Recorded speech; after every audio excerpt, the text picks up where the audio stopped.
देखिए हर खबर यहीं पर, सब्सक्राइब कीजिए TV9 भारतवर्ष। भारत में कोरोना वायरस ने विकराल रूप ले लिया है। देश में पहला केस 30 जनवरी को आया था। 6 महीने के भीतर देश में 16 लाख कोरोना केसेस हो चुके हैं। कोरोना वायरस भारत में जनवरी में ही आ गया था, लेकिन इसके खिलाफ सख्त लड़ाई मार्च से देखने को मिली। केंद्र सरकार ने 24-25 मार्च की रात से ही देश भर में लॉकडाउन लगा दिया था। लॉकडाउन के पहले दिन देश में 600 नए केसेस और 12 मौतें हुई थीं। अब देश अनलॉक के दौर में है और रोजाना 50,000 नए केसेस सामने आने लगे हैं। भारत में गुरुवार सुबह तक 15.84 लाख कोरोना केसेस थे। शाम होते होते 16,000 नए केस सामने आ गए और अब भारत उन 3 देशों के क्लब में शामिल हो गया है जहां 16 लाख या इससे अधिक केसेस हैं। सच तो ये है कि भारत में 64% केस जुलाई में ही आए हैं। देश में 30 जून को 5.85 लाख कोरोना केसेस थे, जो अब 16 लाख के पार जा चुके हैं।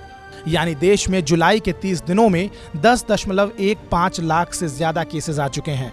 कोविड-19 इंडिया के मुताबिक गुरुवार शाम 7 बजे तक भारत में 16 लाख केस हैं और रात 12 बजे तक ये 16.35 लाख होने की उम्मीद है। हालांकि देश में कोरोना वायरस से ठीक होने वालों की संख्या में लगातार इजाफा हो रहा है। स्वास्थ्य मंत्रालय ने बताया कि रिकवरी रेट में सकारात्मक रुझान दिखा है।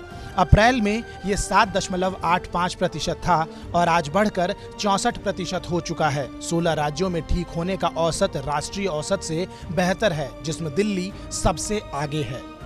देश में कोरोना महामारी से ठीक होने वाले लोगों की संख्या बढ़कर 10,20,000 हो चुकी है।